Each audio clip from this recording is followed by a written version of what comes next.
Jesus a todos vocês. Quanto tempo, hein? Mas estamos de volta. E eu quero vos agradecer pelas orações, por todo o apoio, por mais uma vez você estar aqui conosco para juntos aprendermos a palavra de Deus. Sejam todos bem-vindos e vamos então à nossa aula de hoje. E neste domingo na Escola Bíblica Dominical, teríamos a oportunidade de estudar a lição de número 7, a deposição da rainha Vasti e a ascensão de Esther, cujo texto bíblico está no capítulo 1, alguns versículos, principalmente a partir do versículo 10, e no capítulo 2, versículos 12 ao 17.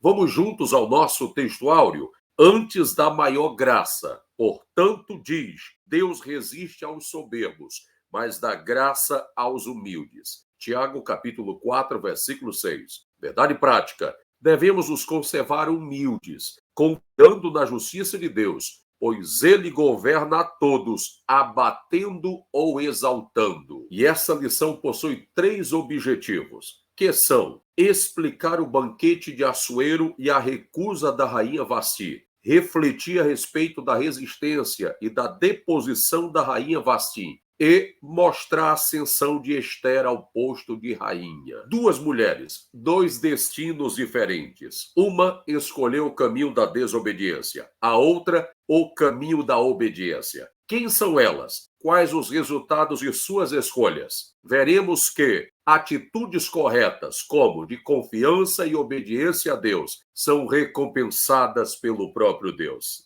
Vamos compreender um pouco mais sobre isso? E iniciaremos agora então a nossa introdução, pensando um pouco a respeito do valor dos princípios bíblicos divinos. Conforme a primeira parte de nossa introdução, e aí está, assim nos diz, Deus estabeleceu princípios imutáveis e atemporais. E o que é um princípio? Viver uma vida pautada em princípios bíblicos é apenas um jargão evangélico ou é algo que realmente traz mudanças às nossas vidas? A palavra princípio significa a origem, a causa de algo, ainda uma verdade absoluta. Um princípio é algo que não muda com o tempo. Ele difere de uma opinião, de uma ideia, não está presa a um contexto histórico, a uma época ou a um costume. E de onde procedem os princípios divinos? Onde eles são encontrados? Claro, na Bíblia, a palavra de Deus,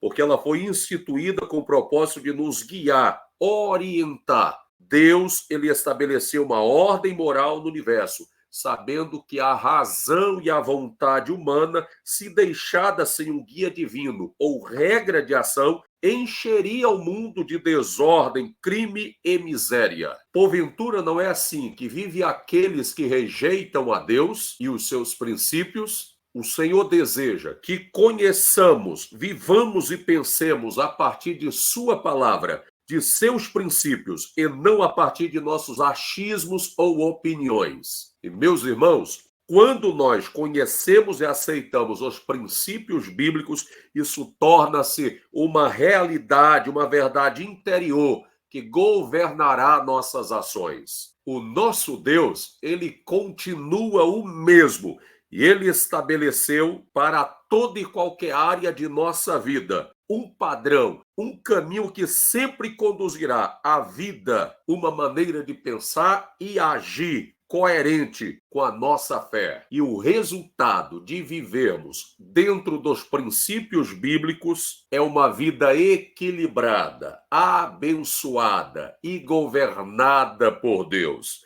Então, a causa do êxito cristão é aquela que está em Josué, no capítulo 1, versículo 8. Tenhas cuidado de fazer conforme tudo quanto nesse livro santo, na Bíblia, está escrito. Então, conforme vemos a segunda parte da introdução, há um nítido contraste entre as condutas de Vasti e de Esther. A primeira destaca-se por sua desobediência e a segunda pela obediência a Deus. E o contraste é a comparação para a verificação de diferenças. É uma particularidade, um recurso de análise presente em toda a Bíblia, assim como no livro de Esther. contrastes entre Vasti e Esté, Amã e Mardoqueu, governo e vontade humana e o governo e a vontade divina, entre as ações do homem e a soberania de Deus e sua divina providência.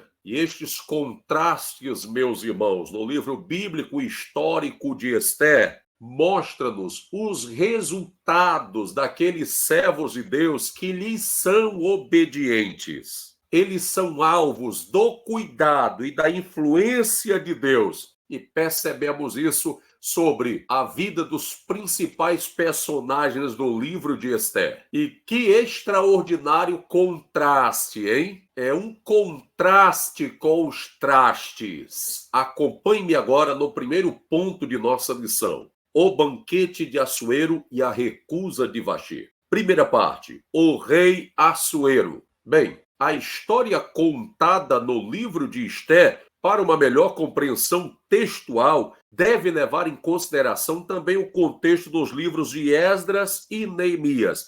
E ela melhor será entendida quando conhecemos a relação destes livros e do povo de Israel com os reis da Pérsia. Por isso que eu preparei esse quadro bem do lado direito, onde você encontrará listado aí alguns reis persas dos tempos bíblicos, seus nomes, períodos de reinado e um breve resumo biográfico. Nós já vimos anteriormente que os persas viviam onde hoje é o Irã, e o Império Persa foi fundado pelo Ciro I. Este foi sucedido pelo seu filho Cambises I. E Cambises I foi precedido pelo rei Ciro II. Ciro o Grande, esse é citado na palavra de Deus, tanto nos livros de Esdras, como também no livro de Isaías. Ele que expandiu o reino da Pérsia e derrotou o Império Babilônico. Ciro o Grande era um homem pacífico.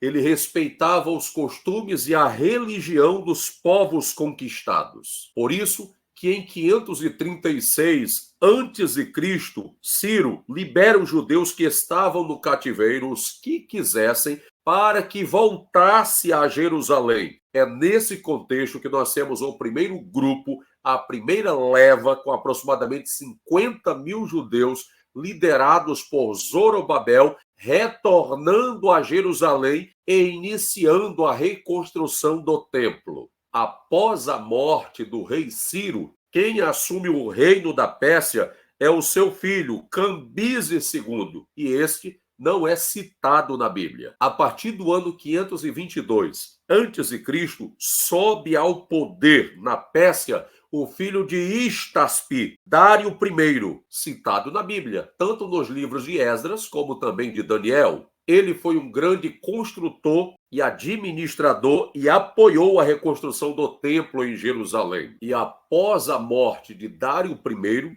quem assume o trono da Pérsia é Xerxes, ou Assuero. Este presente aqui no enredo contextual do livro de Esté. Assuero é um título real, que significa líder ou chefe. Xerxes é o nome desse rei na língua grega. Na língua persa, seu nome era quase isso, Caxaiaxa. Xerxes, ou Assuero, foi um grande conquistador. Era muito vaidoso e denominou-se de Rei dos Reis. Considerava-se um deus. É na época dele que o reino da Pérsia se expande, conforme nos diz a lição, desde a Índia até a Etiópia, formado por 127 províncias ou satrapias, porque era dessa forma, na língua persa, que essas pequenas unidades ou territórios eram denominados. É esse rei, Xerxes, Assuero, que por providência divina casa-se com Esté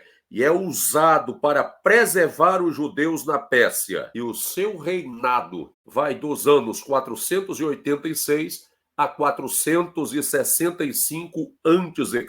Depois de sua morte, ele é sucedido pelo Artaxerxes.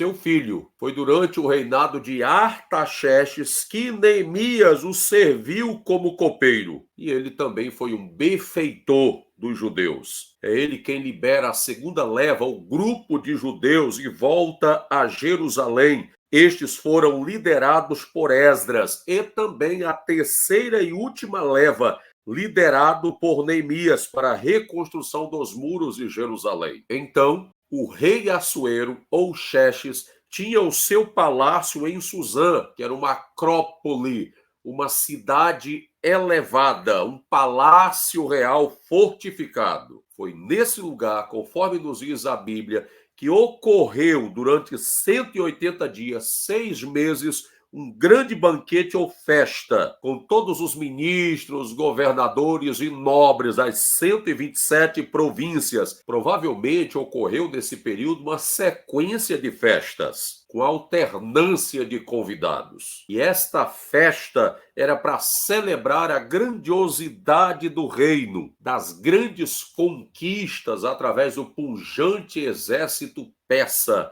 que tinha quase 3 milhões de soldados. E também o comentarista de nossa lição, no final dessa primeira parte, fala-nos: acredita-se que foi nessa ocasião que Assuero tratou com seus generais e conselheiros da expedição militar que faria contra a Grécia, batalha que posteriormente se transformou em um grande fracasso, conforme narra em detalhes o historiador grego Heródoto. Segunda parte desse primeiro ponto: um banquete público, outro exclusivo. Passados os 180 dias, Assuero ofereceu um banquete para todo o povo de Suzã, no pátio de seu palácio. Na verdade, ocorrem vários banquetes e festas, várias delas em 180 dias e outra de 7 dias. Esta última teve a presença do rei Assuero recepcionando os moradores de Suzã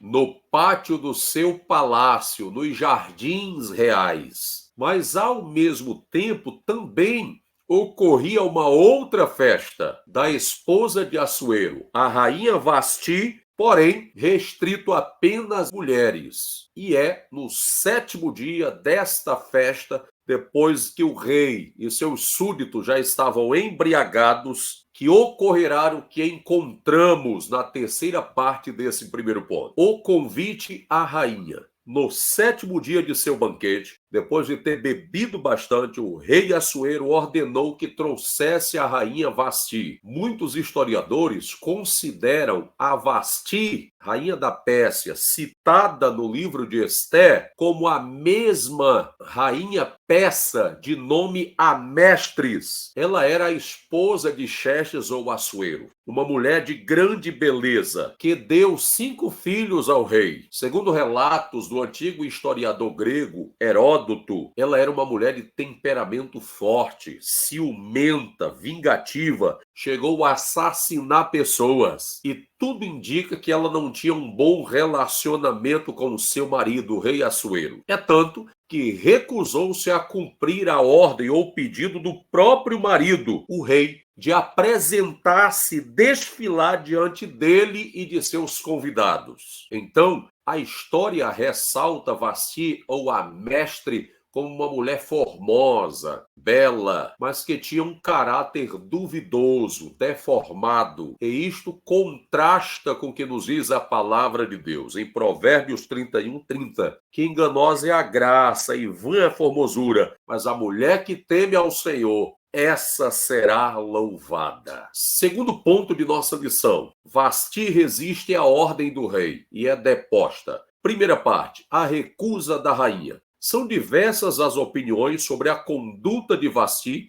que tentam justificar a sua desobediência. E é claro para nós, meus irmãos, que na Bíblia, no livro de Ester, nós não encontramos de maneira clara qualquer justificativa para a atitude de Vasti. O que compreendemos é que este foi um ato inusitado da rainha, que expôs o rei a uma situação vexatória diante de seus súditos e todo o reino da Pérsia. Mas os estudiosos da Bíblia elaboram algumas hipóteses que podem esclarecer o porquê de Vasti ter recusado o chamado do rei Assuero, conforme você pode observar nesse quadro do lado direito. Temos aí 3 hipóteses, as mais conhecidas. A primeira delas nos diz que foi famosa nas décadas de 70 a 80 do século passado, quando os pregadores afirmavam, e isso com base na tradição judaica, sobretudo rabínica,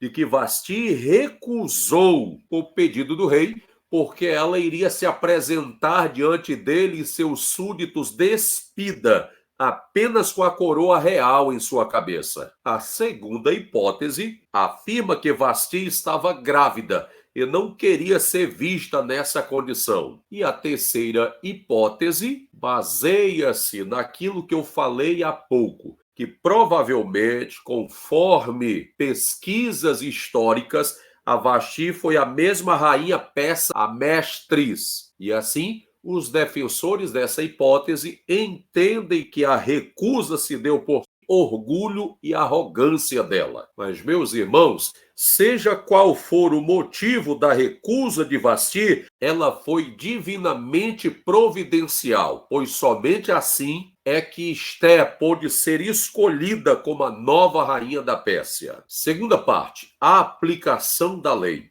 Apesar da fúria, o rei suportou o constrangimento público, submeteu o caso aos entendidos nas leis dos medos e persas. Alguns estudiosos da Bíblia compreendem que o rei tomou a decisão de punir Vasti de maneira precipitada, ou seja, ele estava influenciado pelos efeitos do vinho. O comentarista dessa lição, o pastor Silas Queiroz, discorda disso, visto que, segundo os argumentos dele, tal caso foi submetido a 7 sábios ou juízes do reino da Pérsia, conforme Esté, capítulo 1, versículos 13 e 14. Então, o processo jurídico foi conduzido com seriedade e responsabilidade jurídica. Segundo algumas pesquisas históricas do século passado, feitas principalmente por um historiador russo, Dandamaev, a lei dos medos e dos persas baseava-se nos costumes e era um sistema jurídico primitivo, totalmente dependente e submetido à autoridade do rei, com a anuência e aprovação de seus juízes e conselheiros. E isto é bem semelhante ao que encontramos aqui no contexto do livro de Esté, não é verdade? E na terceira parte, a sentença de Vasti. Pela grande repercussão, a conduta da rainha seria um péssimo exemplo para as mulheres do reino. Isso provocaria desrespeito e discórdia nos lares da Pérsia. E Assuero, então, decretou a deposição de Vasti. Então, nós compreendemos que por causa do grande impacto social e político e a grande repercussão do caso que tornou-se público na Pérsia, e visto que também tal ato afetaria a credibilidade pública do rei e a própria liderança dos maridos sobre as suas casas em todo o Império Persa, foi então lavrado um decreto que asseverava a destituição de Vasti da função de rainha da Pérsia. E tudo indica que, além da perda do trono, Vasti também foi cerceada no convívio social. E apesar deste caso ou fato ter se passado no contexto de uma nação pagã, mas o comentarista da lição ressalta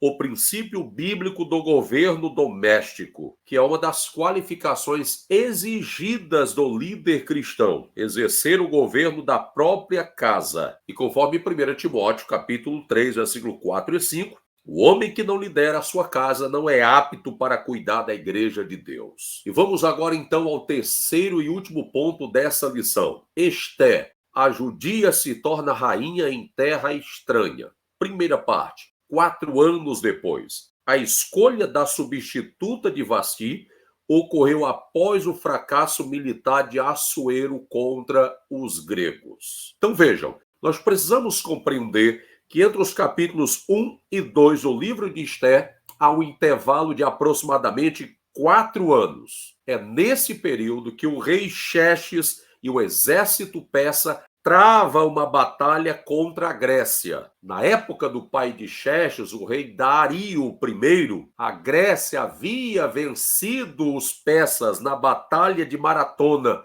em 490 a.C. Agora, nos dias de Xerxes, ele travou uma guerra contra Esparta e o rei espartano Leônidas, vencendo-os na Batalha das Termópilas. Mas nesse mesmo ano, toda a Grécia se une, liderada pelo general grego Temístocles, e derrotam a Pérsia, sua frota naval, na tão famosa Batalha de Salamina. E estes fatos, inclusive, são retratados em 2 filmes bastante conhecidos: Os 300 de Esparta e 300, a Ascensão do Império. Então, meus irmãos, pensemos na condição do rei Assuero ou Xerxes. Ele amargou uma tão grande derrota contra os gregos e já tinha sido submetido a um constrangimento público pela Vasti, sua ex-esposa. Ou seja, como se diz popularmente, ele estava sem sorte na guerra,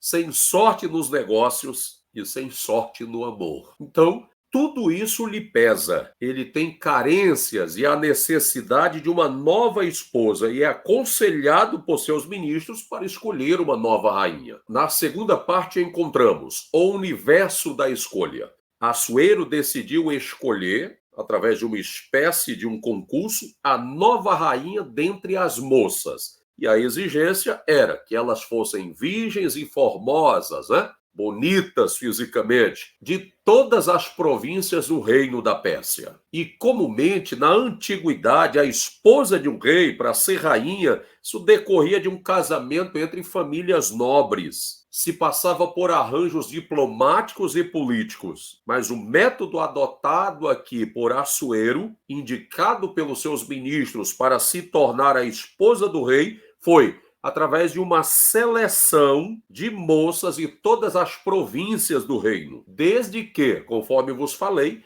que estas moças fossem belas e virgens, independente da origem étnica e racial. E, como nos diz a Bíblia em Esté, no capítulo 2, numa pré-seleção entre as moças escolhidas, estava Esté, uma judia órfã, que foi criada por seu primo judeu benjamita chamado Mardoqueu ou Mordecai. Esté era apenas uma candidata entre outras moças, mas foi-lhe conferida vantagens imediatas pelo eunuco-chefe do harém do rei, chamado de Regai. E é claro que Deus estava trabalhando através de Regai, que submeteu Esté a um sofisticado tratamento de beleza durante 12 meses, com cosméticos, banhos e etc., sendo ela servida por 7 empregadas. E aí,